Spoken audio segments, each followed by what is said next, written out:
Hey, I hope everybody's doing okay today. Yesterday, we had an opportunity to talk about some of the social history that's happening in the end of the 17th century, particularly leading into the end of the 18th century, particularly leading into the 19th century, and how a lot of that, the social history involved the technological and industrial changes that were happening with the Industrial Revolution. And not only does that affect the social aspect of life, but there are lots of economic revolutions that happen as a result of all this as well. And we kind of referred to the free market yesterday without really defining what it is and how it's actually affecting people and its development. And so we're going to spend some time today talking about the economic revolutions of the 18th century and how they were tied in and led to a lot of this change. So historians have often labeled the first agricultural revolution, which took place around 10,000 BC, as the period of transition from a hunting and gathering society to one based on stationary farming. And we call that the first agricultural revolution. But during the 18th century, another agricultural revolution, what we call the second agricultural revolution, took place when European agriculture shifted from the techniques of the past. New patterns of crop rotation, livestock utilization paved the way for better crop yields. A greater diversity of wheat and vegetables and the ability to support more livestock came about. And these changes impacted society as the population became better nourished and healthier, and thus were living longer, as we discussed yesterday. So the Enclosure Acts passed in Great Britain allowed wealthy lords to purchase public fields and push out small-scale farmers, causing a migration of men looking for wage labor in cities. Now, this is real important because the way Great Britain is set up in the past for centuries has been that the wealthy nobleman owned the land, and the people, the serfs, the peasants, they got to work the land for him and keep a small portion of it to feed their families. And this is the way it had worked. But with all these new techniques, large scale agriculture coming into play, you didn't need as much labor. And in particular, if you're an aristocrat who's now involved in business, is closer to the court as power was centralized with the monarchy, and you're away from your lands, to make more profit, to make more money, you have to reduce your labor force. And so a lot of these typical farmers, peasant type people were forced out of the farming life and now had to go find jobs somewhere else, which meant going to the cities. So you get this mass urbanization happening at the same time. And things like the Enclosure Acts, which allowed them to purchase public fields that the peasants were using for their own benefit, and now enclose them as part of their own land and raising it for their profit instead of for the good of the society, now force them, hey, where am I going to get food? So these workers would provide the labor for new industries during the Industrial Revolution. The agricultural revolution began in Great Britain around the turn of the 18th century. Several major events, which will be discussed in more detail later, include the perfection of the horse-drawn seed press, which would make farming less labor-intensive and more productive, and then again, need for less laborers. The large-scale growth of new crops, such as potato and maize by 1750. The passing of the enclosure laws limiting the common land available to small farmers in 1760s. Now, in many ways, British agriculture advanced more rapidly than any other European nation, and the increased agricultural production of the 18th century can be traced to four interrelated factors. The first was the increased availability of farmland, a favorable climate, more livestock, and improved crop yield. And we're going to look at each of these areas in a little more detail here. The available farmland increased due to changes in landholding patterns spurred on by new methods of cultivation. Previously, the open field system was prominent, where you had those public fields and the village would use it and everybody would be assigned a small plot on there that they would raise their stuff on. This system was problematic, though, because it allowed part of the land to remain unplanted at all times in order to avoid depleting the soil. And since growing crops removes nutrients from the soil, a field must be replenished in order to continue to yield food. Excuse me. One solution to this situation was to continue to move crops to different land. And this was not feasible in Great Britain because the country lacked a large percentage of available land. It is, after all, just an island, and lots of parts of it, especially in the north, are kind of rocky and not really good for farming to begin with. So farmers began to utilize barren soil, planting different crops such as clover or turnips. And these plants have roots rich in nitrogen, which is a necessity for replenishing the soil. The cultivation of turnips was important because they could be left in the ground through the winter. And this ultimately led to an increase in livestock because these plants were also utilized for grazing. If you've ever had clover, it's not the tastiest thing for a human, but cows love it. The boost in livestock fundamentally changed the diet of much of Europe. There was much more meat and protein available. So not only were Europeans consuming more meat, but the livestock was producing much needed fertilizer for crops. The animals would leave their droppings rich in nitrogen on the fields. Over time, they'd blend in with the soil and replenish the soil very well. So by the beginning of the 18th century, the colder climate of the Little Ice Age had ended. And the addition of fertilizer allowed an improved production rate per acre, to go back to that real quick. But the resulting mild summer months created ideal conditions for crop cultivation. Several innovators created tools that greatly influenced this new agriculture. For instance, a significant step forward was pioneered by a guy named Jethro Tull, and no, not the 70s rock band. He was an English agriculturist. Also in the beginning of the 18th century, Tull perfected a special horse-drawn seed drill that would allow a person to plant seeds in neat rows rather than by just simply scattering them on the top of the soil and hoping they would come out. Now, what's important about this is when it's scattered around, you have a hard time maneuvering through them, pulling out weeds or things like that. A good portion of your crop won't make it because some of the plants are too close to each other. The roots are getting intertwined, one plant stealing nutrients from the other. It's impossible to weed to get in there to get everything. When they're in nice, neat rows, they're much better to cultivate. There's spacing that allows the plants to survive on their own without basing it, which overall increases your crop yield. And the seed press, which was drawn behind a horse and would actually put the seed right in there, and then each one, it kind of went down on a little rotating, with a rod, piston type thing, where it would just pour a hole in the ground and drop a seed in there. Made it a lot easier, a lot less labor intensive. I didn't need as many farmers anymore.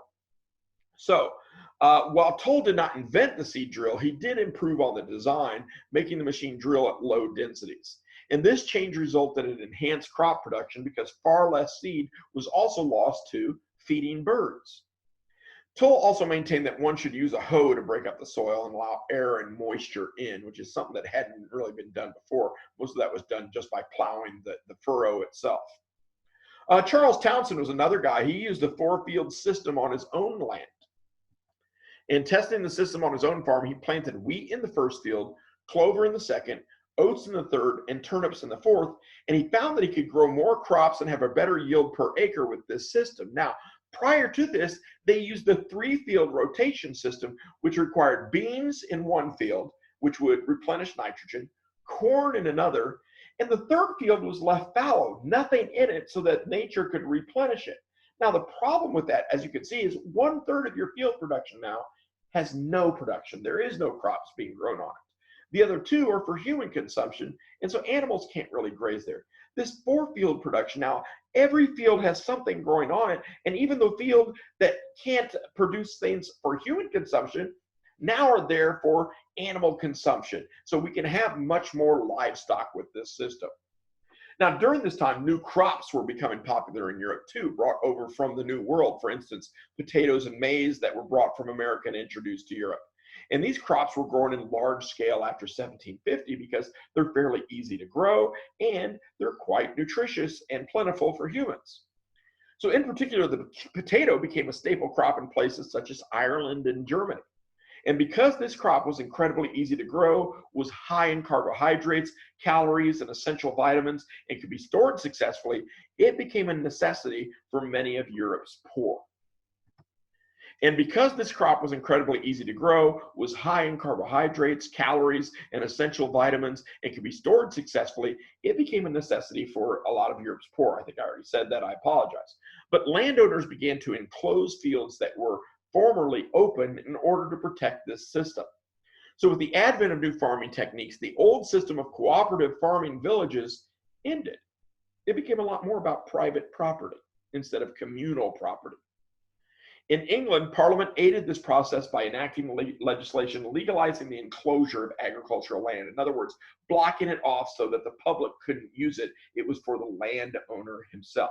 Now, if you lived in a village, an English village, for generations, and that's how your family supported itself, it comes as a big shock when one day you go out to plant your family's food for the year and find out you no longer have access to this field. So this legislation forced small farmers to work for large landholders or move to cities to pursue other wage labor. And you got to remember, because of the increases in technology, these large landowners didn't need as much labor. And so some of these people in these small villages were without work, were without a way of raising food for their family, and were then forced to go somewhere else to look for work in order to provide. So the agricultural revolution of the 18th century paved the way for the industrial revolution in Britain, because without this large labor force available looking for work, you would have A, no need for industries, and B, no one to actually work in the industries to make them successful. So new farming techniques and improved livestock breeding led to an amplified food production. This allowed a spike in population and increased health and an even larger labor pool. And the new farming techniques also led to an enclosure movement. The British government passed several laws collectively referred to as enclosure acts, which removed the rights of local farmers to cultivate land and gave the land to private owners. And again, this forced many farmers to move to urban areas in search of wage labor. And significantly, this move from the country to the city would create a useful pool of workers when industrial factories began to emerge in Britain. Now, as you can imagine, there are some drawbacks. It's also going to lead to a large pool of poor people. So this is one of the factors that leads to the Industrial Revolution. And we're going to talk about the first Industrial Revolution and its origins, because it also too begins in Great Britain after 1750. And there were several factors that combined to make Great Britain an ideal place for industrialization. First, the agricultural revolution of the 18th century created a favorable climate for industrialization. And by increasing food production, the British population could be fed at lower prices with less effort than ever before. Food was plentiful. The surplus of food meant that British families could use the money they saved to then purchase manufactured goods. So this agricultural revolution, not only does it provide a labor pool, but it also provides a market, because I don't have to spend my whole budget on food. There's money left over that I can buy other luxuries that can be mass produced by factories. So the population increase in Britain and the exodus of farmers from rural to urban areas in search of wage labor created a ready pool of workers for the new industries, which is something we've already talked about. And Britain had financial institutions in place, such as the central bank, to finance these new factories. And the profits Britain had enjoyed due to a booming cotton and trade industries allowed investors to support the construction of factories, because they had excess money they could then invest in things that they thought would make them money. British entrepreneurs interested in taking risks to make profits were leading the charge of industrialization. The English revolutions of the 17th century had fostered a spirit of economic prosperity, and early industrial entrepreneurs were willing to take risks on the chance that they would reap financial rewards after. Britain had a vast supply of mineral resources used to run industrial machines, such as coal as well. And since Britain is a relatively small country, these resources could be transported quickly and at a reasonable cost. The British government also passed laws that protected private property and placed few restrictions on private business owners to do with that property what they would. British merchant marine could transport goods to foreign markets. And lastly, Great Britain's colonial empire created a ready supply of consumers to purchase its manufactured goods. Now, without important technological changes, the first industrial revolution would never have happened. It wouldn't have been possible. In the 18th century, Britain's cotton industry charged ahead of many other countries.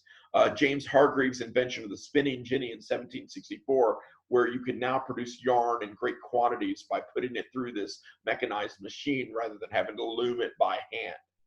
In 1787, Edmund Cartwright's power loom revolutionized the speed of cloth weaving, and in the 1760s, the steam engine developed by James Watt further transformed the cotton industry. Unlike early devices powered exclusively by water, these steam engines were powered by coal, and this meant that factories no longer needed to be located next to sources of water. They could be far from them and still produce. Another change occurred in the production of iron. During the early 18th century, a new method of smelting iron by using coke or cork was introduced. And since the coke could heat iron more quickly than charcoal, production rates increased. And this iron was instrumental in creating industrial machinery and railroad lines because iron heated quicker actually is stronger. Now, during the 18th century, British entrepreneurs sought an efficient system of transportation as well. And recognizing the need to move goods and resources, new networks of canals and roads were built beginning in 1760. However, railroads quickly surpassed other modes of transportation. As early as 1700, wooden railroad tracks were being replaced by iron ones with that stronger iron, ironically. And before the invention of the steam engine, railroad cars were moved by horsepower. Now they have an engine backing behind it, and they can move at much higher speeds. In 1804, Richard Trevithick developed the first working steam-powered locomotive. And it was first tested in Wales, and his locomotive ran at 5 miles per hour. I know, blinding speed. But in 1829, George Stephenson's rocket locomotive came out, and it ran at 16 miles per hour. And his design would influence train engines in Britain up until the 1960s. And if you're ever a fan of Thomas the Tank Engine, you'll see a lot of his designs in the engines there, the rounded tank and everything like that. So the British system of railroad tracks more than doubled from 1840 to 1850. And the success of the railroad industry had several effects on the first industrial revolution. The need for coal to power the trains and iron for tracks and engines led to profit in those two industries, and places like Birmingham in England became huge steel and iron production centers up until the 1970s. So several factors caused continental Europe to fall behind Britain, though, in this industrial revolution. Lack of efficient transportation systems. The continent is riddled with lots of natural boundaries that Britain didn't have an abundance of, that they couldn't overcome. Customs barriers and tolls. Remember, Europe is a bunch of little nations on the continent, whereas Great Britain's one unified island at this point. Guild restrictions. These guilds, these large, almost proto-labor unions, still had a lot of control over who could make what in their area, which usually was by city or town. And so there's lots of things to overcome if you want to go from one city to the next. And a general business attitude that stressed safety and thrift rather than risk-taking in capital. So in the early 19th century, continental Europe began borrowing technology from Britain. And the British government attempted at first to prevent artisans and engineers from leaving the country through legislation. They actually made it illegal. However, by 1825, thousands of them had already moved to mainland Europe because the mainland Europe businesses were willing to pay huge amounts of money to them, and so they took the risk. And British equipment was also being sold to other countries illegally because, again, they were willing to pay huge amounts of money for them. Belgium, Germany, and France were the first countries to make advances in industrialization that rivaled Britain. And you'll notice these are the countries that are closest to Britain that are first getting this stuff. So during the late 18th century, Britain's cotton production far exceeded that of any other country. And this is the primary staple of how clothing are made. Now, what is the British advantage in cotton production? First off, the American South, when the Americans were colonies, and even afterwards, Britain's still the hugest market for American cotton, and India. So the reason for this was mostly advanced technology, and those two other things, the geography. In 1768, James Hargreaves perfected the spinning jenny. And I kind of alluded to what it is a little bit earlier, very vaguely, but what exactly is a spinning jenny? It's basically a machine that helps the user produce yarn. And it was a revolutionary invention at the time because it allowed the person working the machine to spin multiple balls of yarn instead of just one. And the machine itself did not make items out of yarn, but simply produced the yarn needed to make the other items. Now, at the time, Britain was selling cotton products at such a high rate that the yarn supply could not keep up with the demand. And the spinning jenny was the first step in speeding up the process of yarn production to meet that demand. More innovators continued to improve yarn production. In the same year that Hargreaves perfected the spinning jenny, Richard Arkwright invented the spinning frame. And this machine could produce stronger yarn and was powered by water instead of manpower, reducing the need for labor and thus being able to work 24/7 basically. And this earned it the nickname the water frame. Excuse me. In 1779, Samuel Crompton invented the spinning mule. It's a device that combined elements of the spinning jenny and the spinning frame. And this new innovation allowed the user to produce different types of yarn for different fabrics. So with the production of yarn speeding up, cloth weaving also needed an improvement. In 1787, Edmund Cartwright answered the call by perfecting the power loom, and this machine presented a more efficient way to make cotton products. So while engines that ran on steam were not the invention of James Watt, in 1775, he did make the first modern reliable steam engine. And his innovation came after he noticed that a typical steam engine wasted power in heating and cooling processes. So Watt found that the use of a separate condenser for cooling would allow the cylinder to remain hot and keep boiling water rather than heating, then cooling, then heating, then cooling. So importantly, these engines were powered by coal, so they did not need to be located near bodies of water as earlier machines had. And this allowed factory owners greater control over where they would locate their factories. And soon Watt's design was the preferred type for factory use. And so that's an introduction to some of these revolutions that are happening: the Industrial Revolution, the Agricultural Revolution, the Technological Revolution that comes about as a result of all these things. And what we're going to get into a little bit on Monday, because we won't have class tomorrow, is we'll start talking about the social changes that come about as these economic revolutions and kind of the social upheaval that they will lead to, which will lead to, in our next unit, a lot of philosophers questioning, well, what is the purpose of the people?